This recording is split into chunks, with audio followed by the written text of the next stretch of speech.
Assalamualaikum warahmatullahi wabarakatuh. Waalaikumsalam warahmatullahi wabarakatuh. Ya, oke. Pada kesempatan kali ini, ya, Pak Guru menggunakan Google Meet, ya. Jadi nanti bergantian yang menggunakan Google Meet. Pada minggu yang lalu kelas 12 IPA 2. Selanjutnya di minggu ini adalah kalian 12 IPA 1, ya. Yang mana untuk kegiatan melalui Google Meet nanti juga akan direkam, di mana rekamannya akan diberikan kepada keempat kelas yang lain. Oke ya. Oke, pada minggu yang lalu kalian telah mendapat penugasan berupa membaca diktat pembelajaran fisika halaman 162 sampai dengan 170 170 ya. Sebelum pelajaran dimulai, silakan kalian buka halaman 162. Pada kesempatan kali ini, Pak Guru akan menerangkan apa yang ada di dalam bab 10, ya, yaitu tentang teori atom. Sedangkan bab sebelumnya, yaitu tentang teknologi digital, ini untuk sementara kita lewati dulu. Karena di dalam silabus COVID, ya, ini digital tidak diberikan terlebih dahulu. Nanti kalau masih ada waktu, ya, kita akan belajar digital. Tapi kalau tidak, maka untuk sementara kita kesampingkan dulu untuk bab sebelumnya. Jadi silakan kalian buka, ya, diktat pembelajaran kalian, yaitu tentang teori atom. Oke, sudah dibuka? Ya, sambil mengizinkan yang lain, ya. Silakan bagi kalian yang belum melakukan absensi seperti biasa, absensi ada di link GCR. Ya, bisa dilaksanakan absensi sebelum pelajaran dimulai atau nanti juga tidak apa-apa setelah pelajaran berakhir. Oke ya. Oke, kurang 5 menit lagi.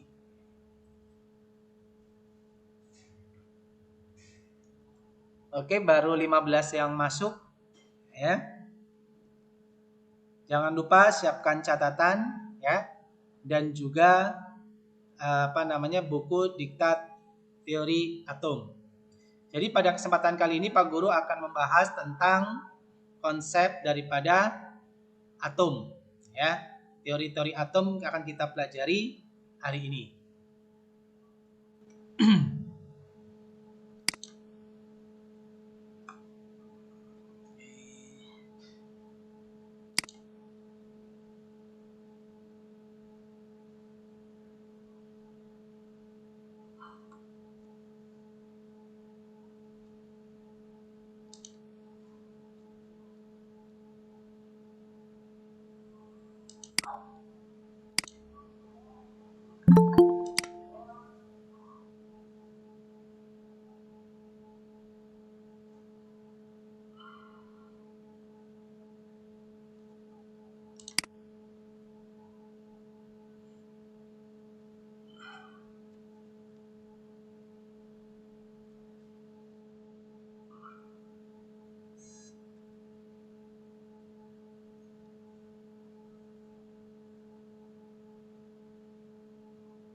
Oke, untuk PowerPoint sudah tampil di layar kalian belum?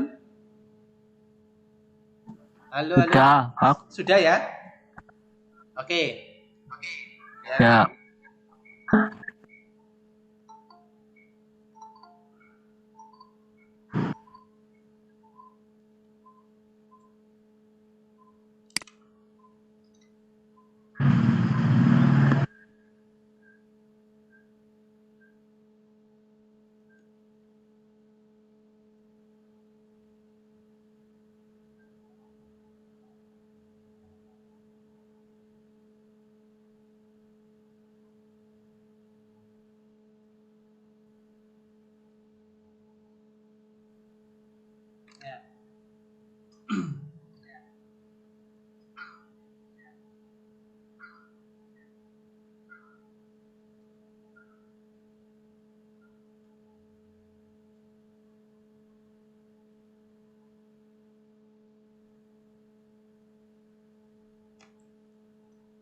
Oke, sekarang kita mulai pelajaran pada hari ini.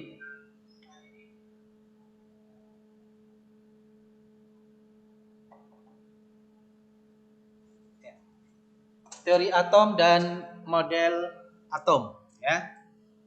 Di sini kita akan belajar teori atom daripada Dalton, Thomson, Rutherford, dan Bohr. Tugas kalian adalah perhatikan ya perbedaan daripada teori atom Dalton, Thomson, Rutherford, dan Bohr. Pelajari juga keunggulan dan kelemahan pada masing-masing pada masing-masing model atom, ya. Karena biasanya dulu ya ini sering dikeluarkan. Nanti AKM ya, Assessment Kompetensi Minimum, ini diundur ya pelaksanaannya sehingga kalian mungkin tidak mengalami AKM. Tetapi ujian akhir sekolah ya itu tetap ada. Ujian akhir sekolah tetap ada.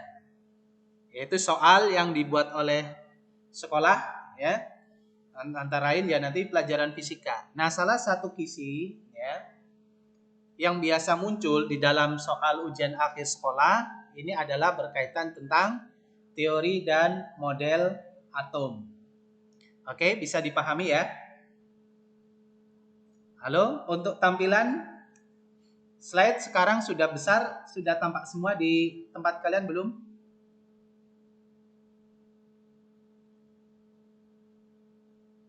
Halo, assalamualaikum.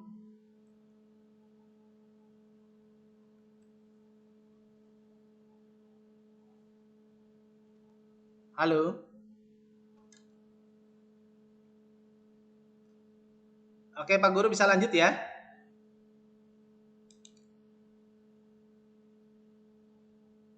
Oke. Kita mulai ya model atom Dalton. Jadi sejak zaman dulu orang telah belajar yaitu tentang bagian terkecil suatu benda, ya. Demokritus mengatakan bagian terkecil suatu benda yang sudah tidak bisa dibagi lagi itu dinamakan sebagai atom. Jadi atom ya tersusun dari dua kata a dan tomos. A itu artinya tidak, tomos itu artinya terbagi. Jadi atom adalah sesuatu yang tidak dapat dibagi lagi. Oke, untuk suara Pak Guru masih bisa terdengar jelas?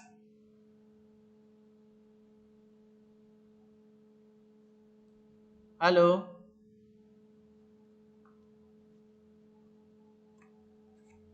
Halo?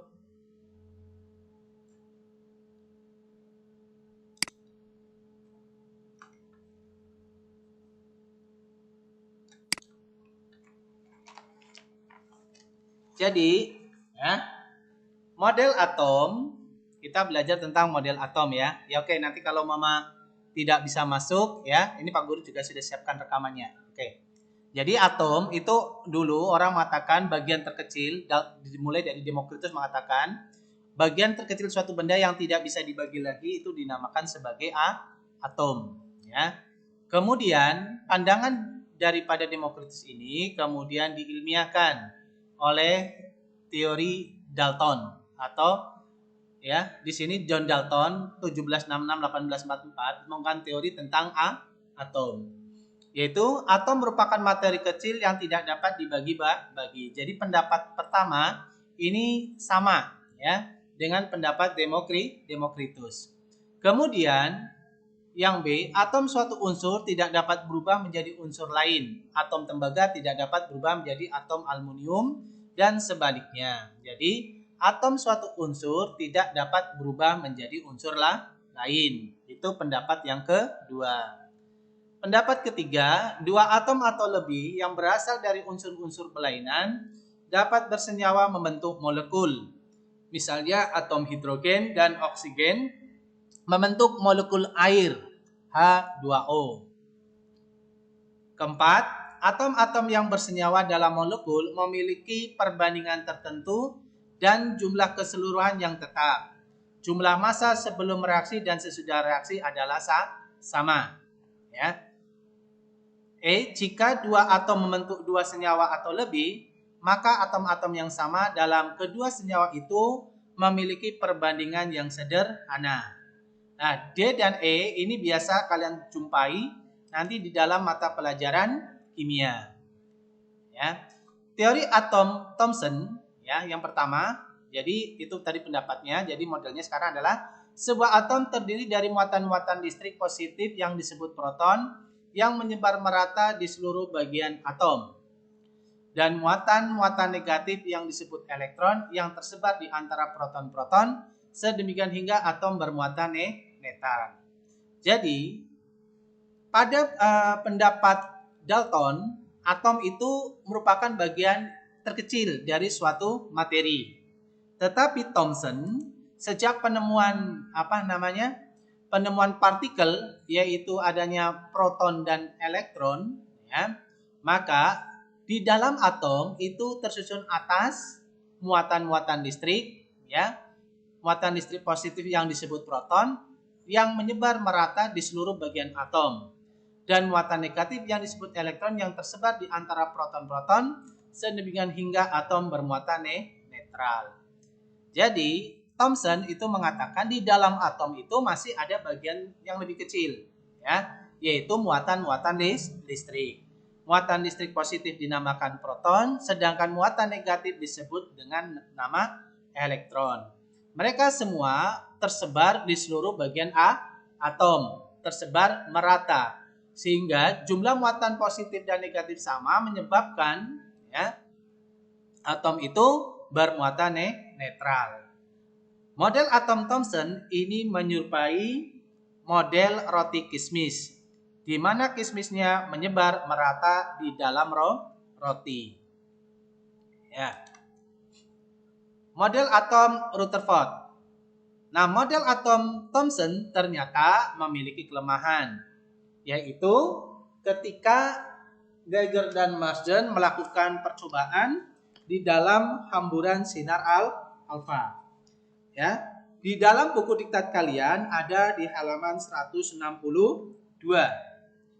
Halaman 162 ya, itu menggambarkan percobaan yang dilakukan oleh Geiger dan Marsden. Ternyata ada partikel-partikel alfa itu yang menembus, ada yang menyimpang dan ada yang berbalik ya, berbalik ketika dia ditembakkan pada lempeng emas, begitu. Menghadapi permasalahan ini, kemudian Rutherford mengambil suatu simpulan, ya, yaitu muatan listrik atom dan sebagian besar massa atom terpusat pada suatu titik yang disebut inti atom. Inti atom ini merupakan suatu daerah yang sangat kecil dengan diameter sekitar 10 hingga 14. Pada jarak yang relatif jauh dari inti atom tersebut, terdapat elektron-elektron beredar mengelilingi inti. Jadi, model atom Rutherford berbeda dengan model atom Thomson. Kalau model atom Thomson, positif dan negatifnya tersebar merata. Kalau model atom Rutherford, positifnya berada di tengah, penyusun inti, sedangkan elektron bergerak mengelilingi inti. Inti atom bermuatan listrik positif, sedangkan elektron bermuatan negatif, yang nilainya sama besar dengan nilai muatan listrik positif dari inti atom. Sehingga muatan atom adalah netral. Itu adalah model atom Rutherford. Jadi berbeda kalau Thomson seperti kue kismis, kalau Rutherford ini seperti tata surya kecil. Ya, jadi ada inti atom kemudian dikelilingi oleh elektron yang bergerak mengelilingi. Ya. Akibat elektron itu bergerak mengelilingi, model atom Rutherford memiliki kelemahan. Kelemahan yang pertama adalah teori atom Rutherford tidak dapat menjelaskan spektrum cahaya yang dipancarkan oleh atom hidrogen ketika gas hidrogen tersebut dipanaskan atau dimasukkan ke dalam tabung yang diberi beda potensial listrik searah yang tinggi antara ujung-ujung tabung tersebut. Jadi kelemahan pertama Rutherford itu dia tidak bisa menjelaskan kenapa spektrum atom hidrogen itu bersifat diskrit. Ingat pada mata pelajaran fisika yang lalu, ya 2 minggu yang lalu, yaitu tentang konsep kuantum. Ya, di dalam kuantum itu diceritakan kuanta itu paket, ya bersifat diskrit. Nah ini dia tidak bisa jelaskan kenapa cahaya hidrogen ini spektrumnya adalah diskrit. Ya, spektrum cahaya dipancarkan itu ya dipancarkan oleh atom hidrogen ketika gas hidrogen tersebut dipanaskan, ya, atau dimasukkan ke dalam tabung. Ya, dia tidak bisa menjelaskan. Kalau elektron itu bergerak terus mengelilingi, maka spektrumnya itu harusnya kontinu. Tetapi pada kenyataannya, pada prakteknya, ternyata spektrumnya itu adalah bersifat diskrit. Berikutnya, teori atom Rutherford tidak dapat menjelaskan kestabilan atom. Berdasarkan hukum Coulomb, elektron yang berinteraksi dengan inti atom akan mengalami gaya Coulomb yang juga berfungsi sebagai gaya sentripetal. Akibatnya, elektron mengalami percepatan menurut teori gelombang elektromagnetik yang dikemukakan oleh Maxwell. Jika muatan elektron mengalami percepatan, maka muatan tersebut akan memancarkan gelombang elektromagnetik. Jika demikian, maka energi elektron akan berkurang dan akhirnya jatuh ke inti atom. Oke, saya jelaskan. Jadi, kalau di model Rutherford ini ada positif di tengah, kemudian dikelilingi oleh elektron. Karena elektron ini bergerak terus, gitu ya, otomatis dia akan memancarkan energi. Energinya itu adalah gelombang elektromagnetik. Kalau dia terus memancar, sedangkan positif di tengah, negatif itu ya bergerak mengelilingi sesuai hukum Coulomb. Hukum Coulomb mengatakan apa? Muatan listrik itu ya, positif negatif itu akan tarik menarik jika beda jenis. Kalau sejenis tolak menolak, ya. Maka karena dia tarik menarik dan dia kehabisan energi elektronnya itu, maka dia akan jatuh ke dalam inti. Tapi itu tidak terjadi. Nah, gitu kan? Maka disinilah kelemahan model atom Rutherford. Tidak bisa menjelaskan kestabilan atom. Oke. Kita lanjut. Maka ya, kelemahan model atom daripada Rutherford disempurnakan oleh Bohr. Ya, jadi Bohr membuat asumsi atau postulat, ya. Model atom Niels Bohr, yaitu ada di halaman 163 juga, ya. Elektron hanya dapat mengorbit stabil tanpa memancar dalam orbit tertentu, disebut oleh Bohr yang orbit itu dinamakan sebagai orbit stasioner. Pada set diskrit jarak tertentu dari inti, orbit ini berhubungan dengan energi tertentu dan juga disebut kulit energi atau tingkat energi dalam orbit. Percepatan elektron tidak mengakibatkan hilangnya radiasi dan energi yang dibutuhkan. Ya, jadi intinya pada postulat pertama, ya, asumsi dasar pertama ini itu dikatakan bahwa kalau tadi elektron bergerak mengelilingi inti itu akan kehabisan energi. Maka dikatakan oleh Bohr, elektron ketika berada di orbit stasioner itu tidak perlu kehabisan energi. Ya. Dia tidak perlu kehabisan energi. Mengapa? Karena dia menaiki energi. Nah, orbit di mana elektron itu bergerak dinamakan, di mana dia tidak memancarkan energi dinamakan sebagai orbit stasioner. Ya. Kedua, elektron hanya dapat memperoleh dan kehilangan energi dengan melompat dari satu orbit ke orbit lainnya yang diperbolehkan menyerap atau memancarkan radiasi elektromagnetik dengan frekuensi F. Ditentukan oleh perbedaan tingkat energi menurut hukum Planck. Jadi, Bohr mengatakan kapan elektron itu akan menerima dan kehilangan energi manakala ia berpindah-pindah lintasan. Jika dia berpindah-pindah lintasan, maka dia baru dikatakan menerima atau melepas energi. Di mana H adalah konstanta Planck. Frekuensi radiasi yang dipancarkan pada orbit periode T adalah seperti di mekanika klasik, bahwa frekuensi itu adalah seper daripada periode. Ya. Lanjut, karena elektron itu berputar, ya, maka dia memiliki kecepatan putar.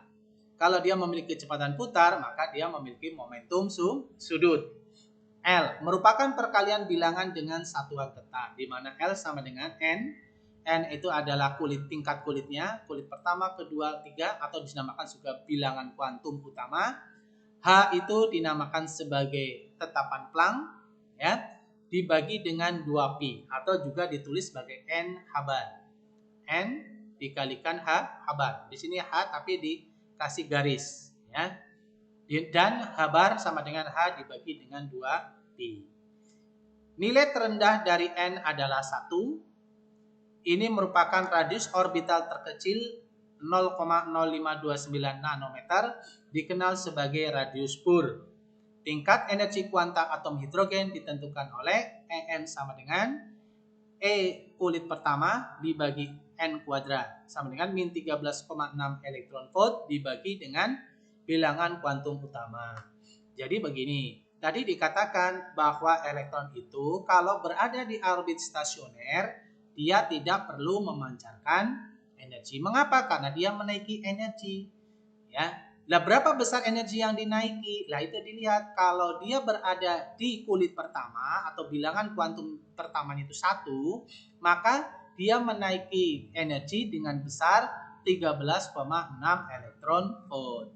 Jika pada kulit kedua, dia akan menaiki energi sebesar 13,6 dibagi 2 kuadrat atau dibagi 4 dan seterusnya.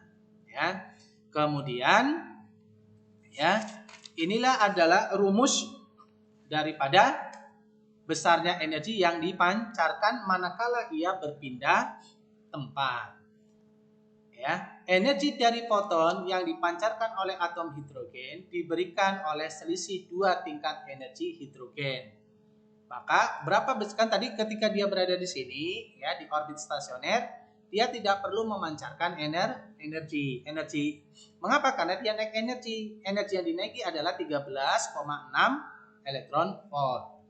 Ketika berada di kulit kedua, ya, ini kulit pertama 13,6, kulit kedua berarti 13,6 dibagi 4. Kalau kulit 3 berarti 13,6 dibagi 9. Begitu.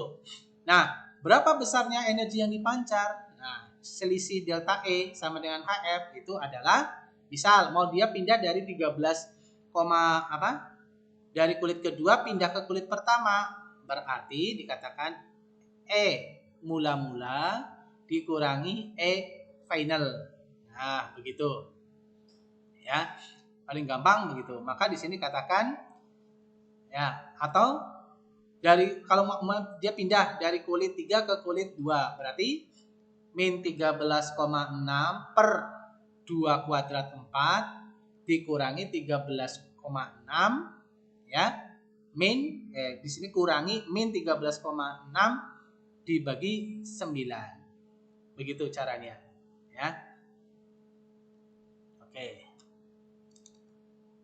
Ya. Karena energi dari foton adalah E sama dengan Hc per lambda, E sama dengan H itu adalah tetapan Planck, C itu kecepatan cahaya dibagi dengan panjang gelombang. Panjang gelombang dari foton yang dilepaskan diberikan oleh persamaan 1 per lambda sama dengan R kurung buka 1 per N kuadrat final min 1 per N kuadrat initial atau mula. Oke. Ya. Kemudian nanti muncullah deh kulit-kulit itu ditemukan seperti pada halaman 166. Dalam halaman 166 dikatakan kulit pertama ditemukan oleh Liman, di mana N-nya sama dengan 1, N tujuan. Kulit kedua dinamakan kulit Balmer, kulit ketiga dinamakan kulit Bastian, kulit keempat dinamakan kulit Bracket, dan kulit kelima dinamakan Pevan. Ya, itu kulit-kulit itu nanti ditemukan oleh Liman, Balmer, Bastian, Bracket, dan Pevan. Oke, jadi itulah penjelasan daripada model atom.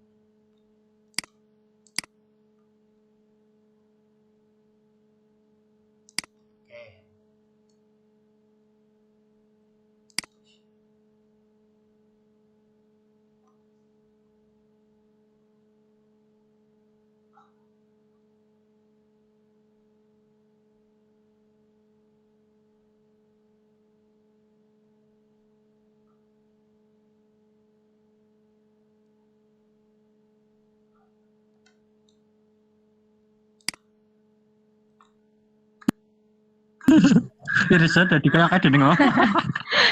Keren, Bang. Halo. Jadi ini malah caraku loh. Kayak orang patut Irsa kayak gitu. Halo, punya Pak Guru tadi mati ya?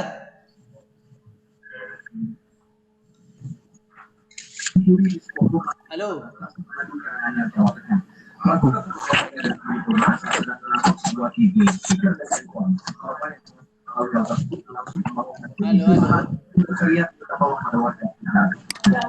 Jadi kira jangan temen.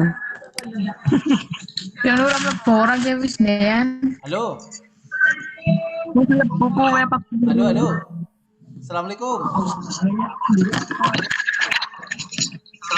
Waalaikumsalam. Tadi Pak Guru pas jelasin, masuk nggak? Muncul di ini nggak? Apa mati? Punya Pak Guru? Halo, Pak. Pada saat Pak Guru menerangkan PowerPoint, Keluar Pak.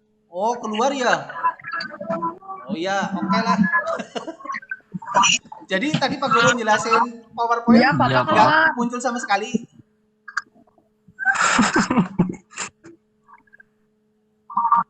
Halo. Enggak ada Pak, Nggak. Bapak keluar. Oh, nggak ada ya? Tadi Ya, Bapak ya, keluar. oke, nggak apa-apa.